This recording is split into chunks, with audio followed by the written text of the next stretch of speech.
नमस्कार मित्रांनो, डॉक्टर किसान या यूट्यूब चॅनलला मी सागर पवार, डॉक्टर सुनील दिंडे सर्वांसोबत सगळ्यांचं स्वागत करत असताना मित्रांनो, आजचा व्हिडिओ खूप महत्त्वाचा आहे.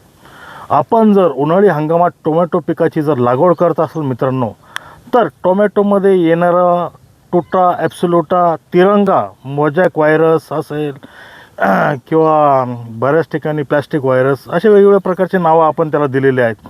तर ते येऊच नाही यासाठी पूर्वनियोजन खूप महत्त्वाचं आहे मित्रांनो.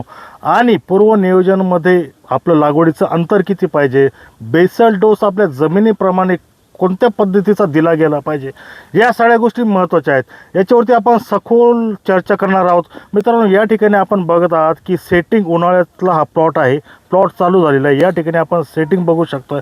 डॉक्टर साहेब, काय सांगाल, मोलाचा सल्ला काय असेल शेतकऱ्यांसाठी? मित्रांनो, व्हिडिओचा विषय तुम्ही ऐकलाच. उन्हाळी हंगाम येत्या 4-5 दिवसामध्ये 15 मार्चपासून लागवडी सुरू होतील, 15 एप्रिलपर्यंत उन्हाळी हंगामाच्या लागवडी. मग तिथं आपल्याला सरांनी सांगितल्याप्रमाणे प्लास्टिक व्हायरस, मोजॅक व्हायरस, तिरंगा, टुटा ॲब्सोल्युटा, कमी सेटिंग, मग या सगळ्या गोष्टींवर आपल्याला पूर्वनियोजनामध्ये काम करायचं आहे. आणि भर उन्हात टेम्परेचर 40-42 डिग्री सेल्सिअस असताना देखील हे सेटिंग बघताय. साऊ व्हरायटी आहे. मी तुम्हाला व्हरायट्यांचे नावं पण सांगणार आहे. तत्पूर्वी सगळ्या शेतकऱ्यांना डॉक्टर किसानच्या माध्यमातून एक खुशखबर तुम्हाला मी त्या ठिकाणी सांगतो की बघा, द्राक्ष बागायतदार त्या ठिकाणी बरेचशी विचारणा केली, त्यांना एक ऑफर त्या ठिकाणी दिली होती. आणि सगळ्यांना मराठी नववर्ष 19 मार्च 2026 त्यासाठी टोमॅटो उत्पादक शेतकरी बांधवांनो, तुम्हाला 12 मार्च ते 19 मार्च या 8 दिवसामध्ये फक्त 1900 रुपये, जी 2500 रुपये फी आहे, ती 1900 रुपये तुमची फी असेल. मग तुमचं क्षेत्र किती असेल तुम्हाला सगळ्यांना माहिती आहे त्या पद्धतीने. पण तत्पूर्वी सरांनी सांगितल्याप्रमाणे व्हिडिओचा विषय परत एकदा मी तिथं जातो. खुशखबर तुम्ही सगळ्यांनी ऐकली आणि या 8 दिवसात त्या संधीचा लाभ तुम्ही नक्की घ्यावा. पूर्वनियोजन आपल्याला या 3-4 रोगांचा बंदोबस्त करायचा असेल तर त्या ठिकाणी आपल्याला बेसल डोस खूप महत्त्वाचा आहे.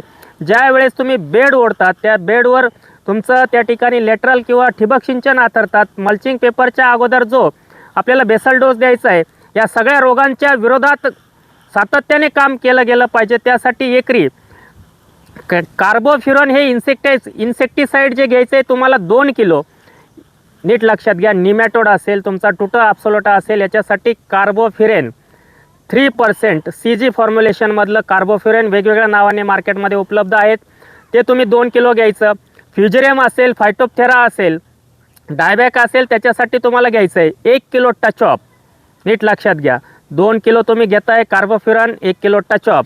त्याच्यासोबत तुम्हाला घ्यायचं आहे 50 kilo polysulphate, 50 kilo polysulphate, 50 kilo 10-26-26, 100 kilo निंबोळी पेंट आणि शक्य झाल्यास 50 किलो करंजी पेंट. 50 किलो करंजी पेंट, 100 किलो निंबोळी पेंट, 50 kilo 10-26-26, 50 kilo polysulphate, 2 kilo carbofuran, 1 kilo टचऑप. आता अजून याच्यामध्ये काय ॲड करायचं आहे तुम्हाला नीट लक्षात घ्या. याच्यामध्ये तुम्हाला ॲड काय करायचं आहे ते नीट लक्षात घ्या, ते मी शेवटी सांगेल. त्याच्यासाठी व्हिडिओ शेवटपर्यंत तुम्हाला बघायचा आहे. आता हा तुमचा बेसल डोस झाला. शेवटचा कंटेंट काय घ्यायचा आहे ते मी तुम्हाला शेवटी सांगेलच. तत्पूर्वी आता तुम्ही लागवडीचं, आता इथं बागाचं स्ट्रक्चर आहे, इथं 9 फुटाचं अंतर आहे.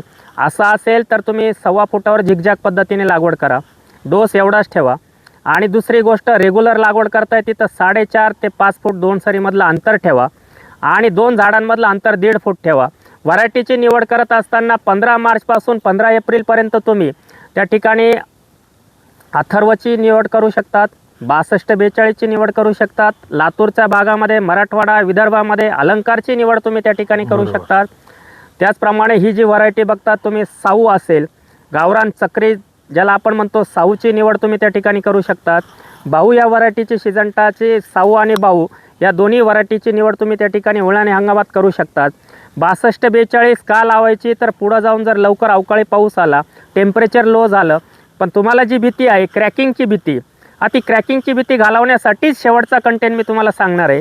त्याच्यासाठी तुम्हाला व्हिडिओ शेवटपर्यंत बघणं गरजेचं आहे. परत एकदा खुशखबर तुमच्यासाठी सांगतो, 12 मार्च ते 19 मार्च हे 8 दिवस, बरोबर, मराठी नववर्ष गुढीपाडव्याच्या दिवसापर्यंत ही ऑफर तुमच्यासाठी सगळ्यांसाठी चालू राहणार आहे. आज काही शेतकऱ्यांनी हा व्हिडिओ बघताना प्लॉट रजिस्टर केले असतील, काल केले असतील, त्या शेतकऱ्यांची माफी मागतो. कारण ऑफर असते, काहीतरी सणानिमित्त आणि शेतकऱ्यांची डिमांड असते, त्या शेतकऱ्यांसाठी ऑफर दिली जाते. बेसल डोसपर्यंत आलो होतो. शेवटचा कंटेंट मी सांगणारच आहे. तर लागवडीचं पूर्वनियोजन आपण व्यवस्थित आंतरमशागत करून घेतली आणि या सगळ्या गोष्टी केल्या. मल्चिंग पेपर टाकला. रोप आणल्यानंतर तुम्हाला एक इंस्टाला, त्या ठिकाणी फेसबुकला डॉक्टर किसानचे व्हिडिओ आहे की मशागत कशी केली जाते, नंतर बेसल डोस कसा टाकला जातो, तुमची नळी अंथरल्यानंतर. आणि सगळ्यात महत्त्वाची गोष्ट, ज्यावेळेस पेपर रॅप करता तुम्ही, पेपर रॅपिंग नंतर 4 दिवसांनी लागवड करायची आहे आणि 2 दिवसानंतर तुम्हाला 2 दिवस अगोदर होल मारून घ्यायचे. जो गॅस तयार होतो, त्या ठिकाणी जे टेम्परेचर तयार होतं ते निघून जातं आणि तिथं भरपूर पाणी देऊन घ्या, बेड ओला करून घ्या. रोप आणल्यानंतर रोपाला हार्डिंग करून घ्या. 100% गरजेचं आहे. हार्डनिंग केल्याशिवाय लागवड करणं अतिशय चुकीचं आहे. मित्रांनो, जेव्हा रोप नर्सरीमध्ये असतं तेव्हा त्याचं टेम्परेचर, त्याचं क्लायमेट हे वेगळं असतं. ते रोप आपल्या घरी आणल्याच्या नंतर त्याला आपलं घरामधलं आजूबाजूचं जे वातावरण आहे त्याचा समतोल राखण्यासाठी ते हार्डनिंग करणं खूप गरजेचं आहे. आणि मित्रांनो, रोप लागवड करताना नेहमी संध्याकाळच्या वेळीच लागवड करा. त्याच्यामध्ये आपण जर कप बघितला, कप आपण बोथ साईडला जो ओपन असतो तो कप जर लावला मित्रांनो, जो दांडा असतो, कवळ्या आपल्या रोपाचा जो दांडा असतो तो जळी जाऊ नये, मर होऊ नये, त्यासाठी ते कपांचा जर वापर केला मित्रांनो, तर 100% आपल्याला जो साधणीचा जो खर्च येणार आहे तो 100% कमी येणार आहे आणि लागवड मागेपुढे होणार नाही. एकसारखा आपल्याला प्लॉट चालताना बघू शकतो. सर, काय सांगाल? अगदी बरोबर. आता कुठपर्यंत आलो होतो आपण? बेसल डोस झाला, लागवडीचं अंतर, व्हरायटींची निवड, त्याचप्रमाणे लागवड कशी करावी, होल किती दिवस अगोदर, रोपाचं हार्डिंग कसं करावं आणि सरांनी सांगितल्याप्रमाणे कम्प्लिटली ते जे होल आहे त्याच्या मध्यभागी सेंटरला ते रोप लावलं गेलं पाहिजे, जेणेकरून पेपर तुमचा तापणार टेम्परेचरमध्ये आणि त्याचा उन्हाचा झटका, तुमच्या जे कवळं जे बूड आहे, जे खोड आहे, त्याला तो झटका बसणार. म्हणून जर कप पेपर जर टाकला तर तुम्हाला पहिल्या 15 दिवसामध्ये मर रोगाचा प्रादुर्भाव येणार नाही. पुढं जाऊन फ्युजेरियम, फायटोप्टेरा येऊ नये म्हणून आपण बेसल डोसमध्ये 1 किलो टचअप घेतलं. निमॅटोड, टोटा अब्सोल्युटा, नागाळे येऊ नये म्हणून आपण कार्बोफ्युरॉन घेतला. आता शेवटचा कंटेंट काय घ्यायचा आहे? तिथं शेवटचा कंटेंट तुम्हाला घ्यायचं आहे 10 किलो, फक्त आणि फक्त 10 किलो कॅल्शियम. तुम्हाला चांगल्या दर्जाचं त्या ठिकाणी दाणेदार स्वरूपातलं जे कॅल्शियम मार्केटमध्ये उपलब्ध आहे ते कॅल्शियम तुम्हाला घ्यायचं आहे 10 किलो. आता हे सगळं झालं, बेसल डोस झाला, लागवड झाली. लागवडीच्या नंतर 3ऱ्या दिवशी पहिली ड्रिंचिंग काय करायची, 7व्या दिवशी दुसरी ड्रिंचिंग काय करायची, 5व्या दिवशी पहिली फवारणी काय करायची आणि 10व्या-12व्या दिवशी तिसरी फवारणी करून 17, 18, 20 दिवसाला तिसरी ड्रिंचिंग काय करायची, जेणेकरून झाडाची डेव्हलपमेंट चांगली होईल. आणि पुढं जाऊन आपल्याला जसं पावसाळी हंगामामध्ये 22, 23, 25 दिवसाला झाड बांधणीला येतं, तसंच उन्हाळ्यामध्ये टेम्परेचरमध्ये झाड बांधणीला आलं गेलं पाहिजे. आणि तुम्ही जे सेटिंग बघताय हे सेटिंग आपल्याला 45-50 दिवसात, पावसाळ्यामध्ये आपल्याला 35-40 दिवसाला दिसतं, इथं 45-55 दिवसाला असं सेटिंग दिसलं पाहिजे. आणि प्लॉट आपला 70-75 दिवसाला चांगल्या दर्जाचा, तिथं आपल्याला प्लास्टिक व्हायरस, मोजॅक व्हायरस, तिरंगा, टुटा अब्सोल्युटा, फळाला डंक मारणारी माशी, या सगळ्या गोष्टींचा प्रादुर्भाव न होता चांगल्या दर्जाचा माल त्या ठिकाणी आपल्याला मिळाला पाहिजे. आणि उन्हाळ्यामध्ये देखील आपल्याला एकरी 1800 किमान कॅरेट त्या ठिकाणी आपल्याला मिळाले पाहिजे. त्या संदर्भात आजचा व्हिडिओ खूप महत्त्वाचा होता. यानंतर 19 मार्चपर्यंत जी संधी दिलेली आहे तुम्हाला, त्या संधीचा लाभ तुम्ही घ्यालच हे 100% मला माहिती आहे. कारण बऱ्याचशा शेतकऱ्यांच्या आमच्या कॉलिंग टीमला असेल, मला असेल, सागर सरांना असेल, सगळ्यांना आम्हाला कॉल येत होते आणि आम्ही कुठंतरी विचार करून त्या ठिकाणी पैसा कमवायचा हेतू डॉक्टर किसानने आजपर्यंत कधी ठेवला नाही आणि तो ठेवणार पण नाही. पण कुठंतरी आम्ही एक सामाजिक बांधिलकी म्हणून शेतकऱ्यांनी डिमांड केल्यानंतर काही ना काही प्रत्येक शेतकऱ्याला त्या ठिकाणी देण्याचा प्रयत्न करतो. जेवढं शक्य होईल तेवढा शेतकऱ्याचा उत्पादन खर्च कमी ठेवून बाजारभावाची शाश्वती नसताना देखील शेतकऱ्याला नफ्यात कसं आणता येईल, एक गोष्ट फक्त लक्षात ठेवा, बाजारभावाची शाश्वती नसताना शेतकऱ्याला नफ्यात कसं आणता येईल. आणि शेतकऱ्याची जी काळी आहे, तुमची आमची जी काळी आहे, जी जमीन आहे, जी आपली माता आहे, तिला सुपीक कसं ठेवायचं, तिच्यावर आघात न करता रासायनिक खतांचा मारा कमी करून, केमिकलचा मारा कमी करून त्या ठिकाणी आपल्याला कसं उत्पादनात वाढ करता येईल, जेणेकरून आपल्यानंतरची पिढी त्या ठिकाणी चांगली शेती करू शकेल. या संदर्भामध्ये डॉक्टर किसान वेळोवेळी वेगवेगळं पाऊल त्या ठिकाणी उचलत असतं आणि ते तुमच्यापर्यंत पोहोचवत असतं.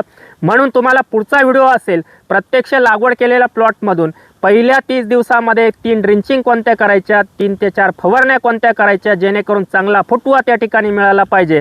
जेवढ्या ब्रँचेस तुम्हाला त्या ठिकाणी मिळतील. जेवढ्या फांद्या मिळतील तेवढे फुलं मिळतील, जेवढे फुलं मिळतील तेवढे फळं मिळतील, आणि जेवढे फळं मिळतील तेवढा पैसा आपल्या खिशात आल्याशिवाय राहणार नाही. तिथं बाजारभावाचा विचार करू नका बांधवांनो.